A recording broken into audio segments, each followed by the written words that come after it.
Alors, on va faire pour le premier jour une fenêtre givrée. Donc là, ça va être un travail sur le sel. Il y a plein de gens qui me demandent tout le temps comment faire cette technique de sel. Moi, j'y arrive pas, ça donne pas l'effet que je vois, etc. Donc, il faut savoir que le sel, ça dépend de beaucoup de choses. Cette technique, notamment du type de sel que vous choisissez, ainsi que la température de la pièce, le papier que vous utilisez, les différents pigments, etc. Allez, on y va. Donc là, j'ai fait un dessin assez rapide d'une fenêtre. Je vais le gommer légèrement pour pas que ça laisse trop de traces sous ma peinture, parce que dès qu'on a mis de la peinture, on ne pourra pas enlever les traits. Donc là, je vais l'enlever pour que je puisse juste voir mes traits, mais pour pas qu'ils soient trop foncés, que ça ressorte pas. Voilà.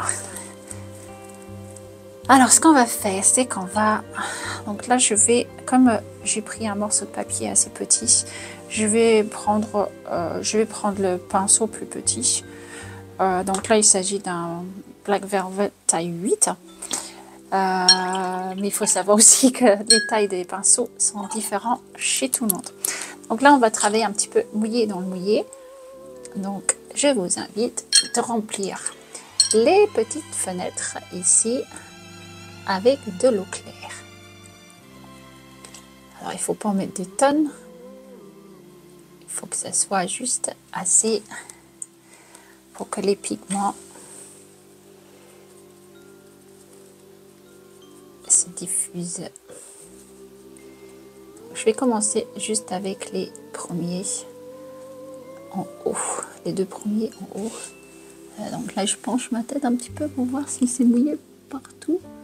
J'ai fait attention de ne pas aller sur le rebord de la fenêtre. Après, c'est pas très grave si vous le faites. Il faut de l'essuie-tout. Ça, c'est votre ami pour tout. Donc là, en fait, j'ai envie de faire à l'intérieur une lumière un peu qui se diffuse par cette chaleur à l'intérieur par rapport au froid de l'extérieur. Donc là, on va dire que j'ai une lumière allumée dans la maison. Ici. Voilà, là, ça se diffuse. Ici, je vais donc mettre mon eau dans les deux vitres du bas.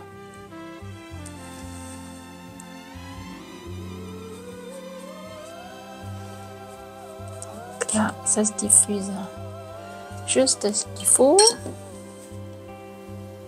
Hop. Voilà. Alors maintenant, je vais ajouter du bleu. Alors, le problème ici, comme j'ai mis du jaune, si on mélange avec le bleu, ça va faire du vert. Donc je vais faire attention à pas trop les mélanger. Donc, je vais commencer ici, le plus éloigné possible du jaune. Alors, il y a le jaune ocre qui reste assez fidèle à lui-même quand on met du bleu. Ça va pas trop virer au vert, mais sinon tous les autres jaunes ils vont virer au vert s'ils touchent du bleu. Donc voilà, donc là je mets l'opposé d'où j'ai mis du jaune.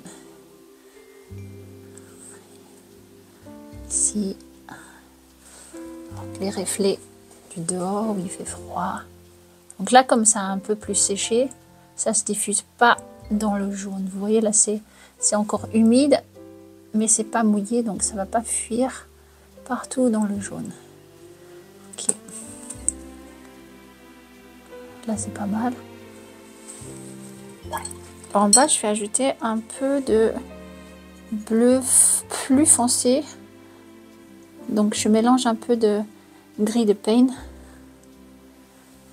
avec mon bleu céruléen. Céruléen, pardon.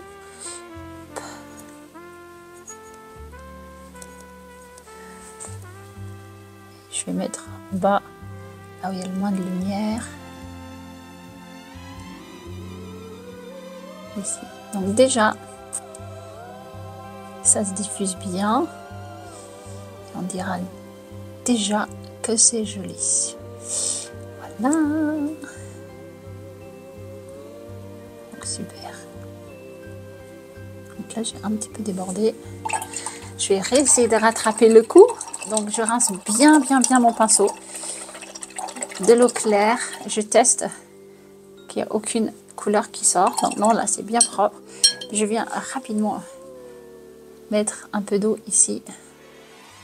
Et je prends mon essuie-tout. Et je lève. Voilà. Donc là, j'ai réussi à rattraper mon petite erreur. Ok, c'est pas mal ça. Alors, je regarde. Alors, pour mettre du sel, il ne faut pas que ça soit mouillé. Il faut que ça soit humide. Donc, c'est pas la même chose. Donc, j'attends un tout petit peu. Que ça sèche un tout petit peu avant que je mette mon sel. Alors, le sel, vous prenez ce que vous voulez. Hein. Sel de table, du gros sel, sel rose, ce que vous voulez, sachant que chaque sel va se comporter différemment. Donc, plus les cristaux sont gros, bien sûr, plus sera des cristaux gros, des taches grosses sur votre peinture. Donc, moi, j'ai pris ici un sel rose de Himalaya, mais il est très fin. Donc là, comment il va là-haut? Oui, je pense que c'est bon. Donc c'est humide, c'est pas trop mouillé. Donc là, je prends du sel dans ma main au début, juste pour tester. Et je vais venir la mettre délicatement.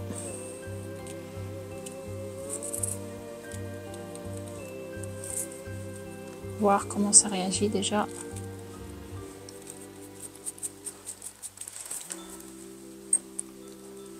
Bon, ça réagit pas mal. Donc, vous voyez, ça réagit mieux sur la couleur foncée ici, sur le grid paint, que sur le jaune où on ne va pas avoir énormément de choses. Parce que comme c'est une couleur claire, si ça l'éclaircit, il n'y a pas énormément de contraste. Donc, je vais en ajouter sur le bas, surtout sur le bleu. Voilà. Et maintenant, il va falloir, par contre, attendre que ça sèche. Il faut que ça soit complètement sec avant de l'enlever, sinon vous allez en mettre partout et ça va tout gâcher.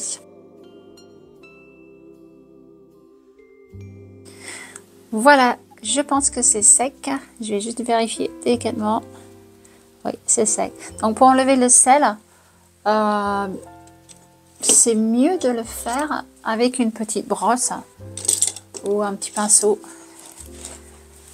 Comme ça, c'est un peu plus délicat. Alors, vous allez avoir quelques graines de sel qui vont coller à la feuille. Là, regardez ici. Donc, délicatement, avec votre main, votre doigt, vous pouvez les bouger. Alors, vous verrez si c'est pas sec, ça va faire une grosse tache. Là, c'est bien sec. Donc, je peux les enlever assez facilement. Voilà.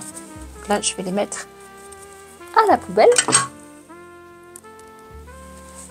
Ok, maintenant on va faire le contour de la fenêtre. Donc à vous de voir quelle couleur vous voulez faire. Alors soit vous faites une couleur froide et vous gardez le thème froid. Sinon vous pouvez faire une couleur chaude. À vous de voir ce que vous préférez. Donc moi j'ai choisi de faire un marron assez chaud en fait. Donc j'ai mélangé du rouge de Pyrrole avec du Caput Mortuum qui est une couleur intéressante. Donc ça s'appelle en effet le violet Caput Mortuum. Voilà. Donc j'ai fait un petit mélange de ces deux couleurs. Mais à vous de voir si vous voulez faire quelque chose de plus chaud, de plus froid. Voilà. Ok. On y va.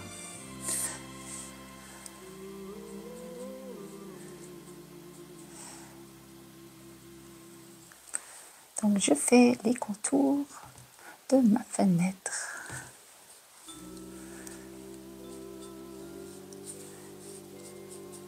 Donc là j'ai fait du sec sur du sec. Pardon, c'est du mouillé, peinture mouillée sur papier sec. Voilà. Alors, on peut enlever un peu ici et là pour varier un petit peu les intensités. Alors là, je vais faire attention ici parce que ma fenêtre, elle s'arrête là. Donc là, c'est le tour de la fenêtre en plus.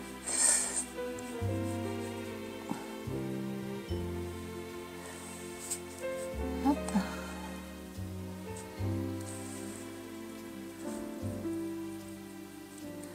On va peut-être accélérer ce moment de la vidéo parce que c'est pas très compliqué. Ah, là par contre, vous voyez, j'ai fait une erreur.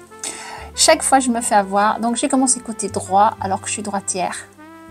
Donc voilà, je vais retourner ma peinture. J'aurais dû commencer côté gauche et tout le temps, je fais cette erreur-là. Voilà. Donc, j'aurais dû en effet commencer de l'autre côté.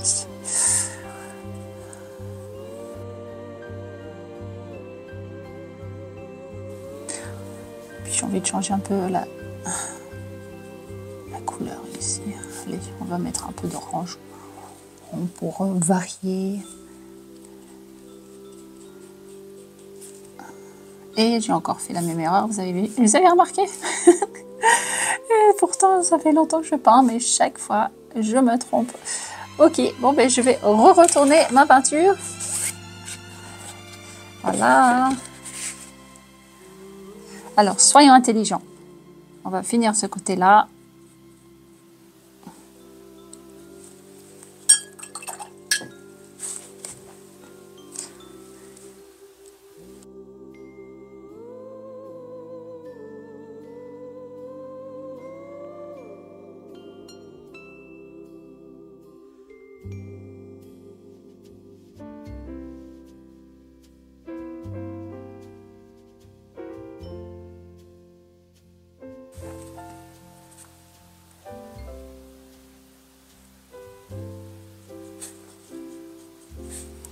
Là, j'essaye de donner un peu de texture. Donc, juste avec la pointe de mon pinceau et avec une peinture assez épaisse, je tire pour essayer de faire un effet un peu de bois. Je retourne, hein, désolée. Hop. Un jour, je penserai à le mettre, à commencer côté gauche. Donc là, hop.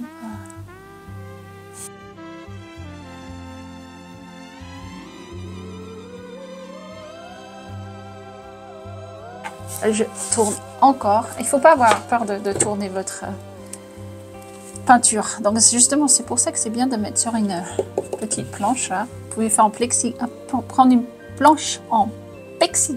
C'est dur à dire ça. Prendre une planche en plexiglas, ce que beaucoup de gens préfèrent parce que c'est facile à nettoyer. Là, c'est une planche en bois que j'utilise souvent. Il est un peu malmené par toutes les peintures parce qu'avant, je faisais aussi beaucoup d'acrylique. Donc ça, c'est de l'acrylique derrière. J'aime beaucoup l'acrylique, mais il faut plus de place et plus de temps. Alors que l'aquarelle, ce qui est génial, c'est que on peut sortir ses affaires et les rentrer plus facilement. Voilà. Donc, ma petite fenêtre. J'aime pas trop, en fait, l'orange, ce que j'ai fait là. Bon. J'aime pas trop la couleur que j'ai choisie là. Ok, on va faire les petits accessoires ici. Hop.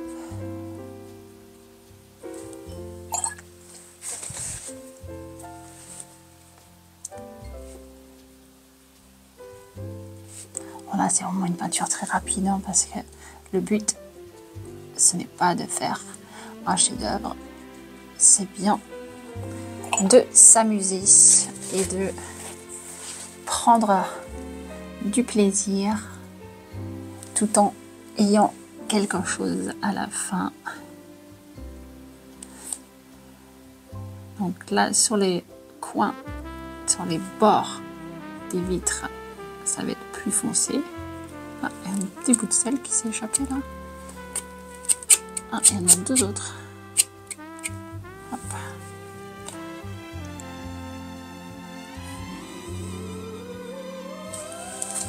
On essaie de donner un peu de volume.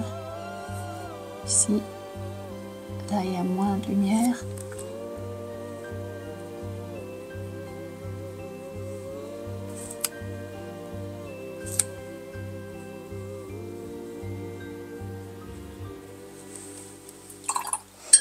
Bien évidemment, quand on monte, ça va être moins foncé. Parce que là, il y a de la lumière. J'ai un peu changé de couleur là. Je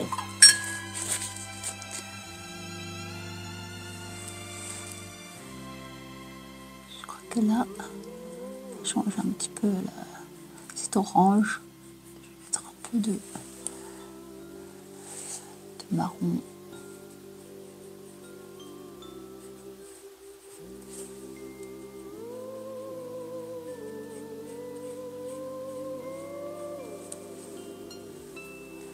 Ok, ça prend un petit peu forme, petit à petit. Il faut faire attention avec les traits, là je suis en train de faire des trucs un peu moches là, parce que c'est trop marqué.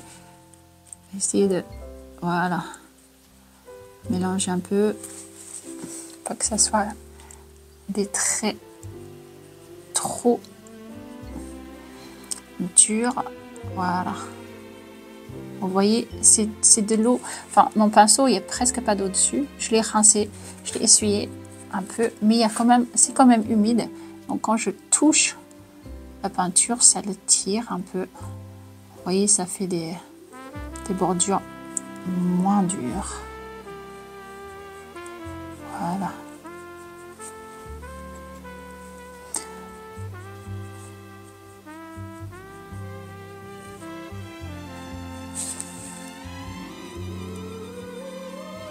Les petits joints des fenêtres. On a presque fini. Je fonce un peu l'orange. J'aime pas trop l'orange en fait. Je pensais que ça allait faire joli avec le bleu, mais ça fait trop pâle. Hop.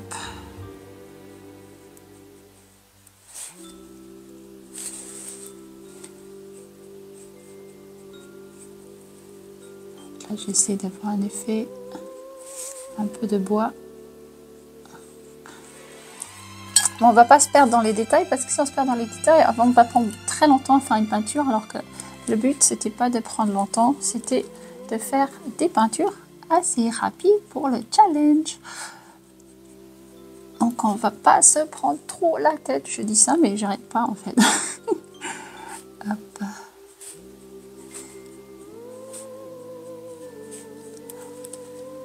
Donc pensez tout le temps là où c'est plus sombre, là où il y a moins de lumière. Hein. Essayez de varier un petit peu.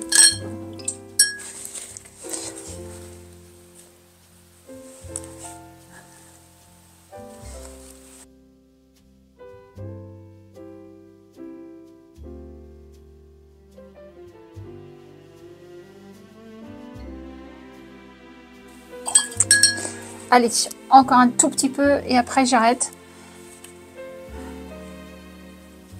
Juste ici, sur ce côté, je vais être obligée de le retourner encore. Ah là là, il faut que je sois un peu plus organisée que ça.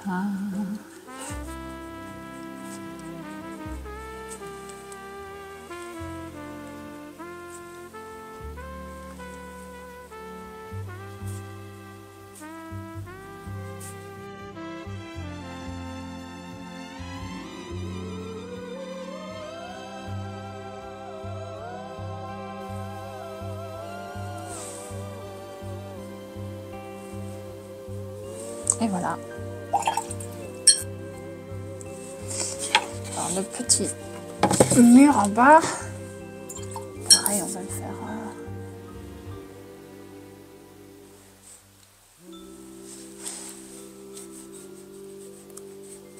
comme un crépi. Ici, comme ça. Utiliser l'essuie-tout pour faire un peu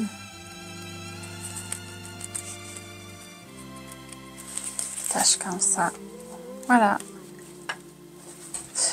Et maintenant, enfin, normalement, il faut attendre que ça sèche. Bon, allez, je vais faire ça bien. Je vais sécher 10 secondes.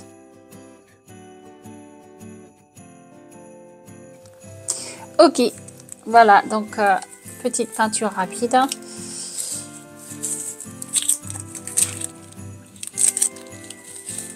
Pour vous montrer la technique du sel.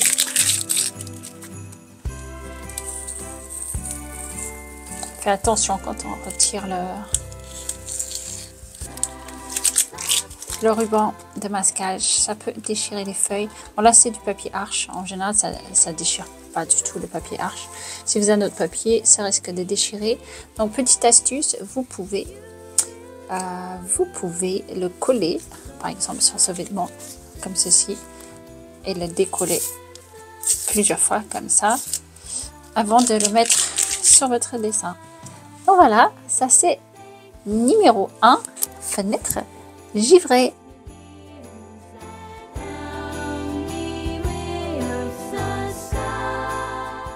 Alors là, je voulais juste vous montrer une autre que j'ai fait hier, très rapidement, je l'ai fait en 10 minutes, mais j'ai utilisé un sel avec des cristaux plus gros. Et vous voyez, juste pour comparer entre les deux, on voit bien que celle que j'ai faite hier, l'effet glace, neige, givrée, c'est beaucoup plus impressionnant parce que les cristaux sont plus gros, donc ça absorbait plus. Donc c'est franchement pas mal. Ici, c'était du sel très fin, donc on voit moins, mais on a quand même cet effet givré. Christmas is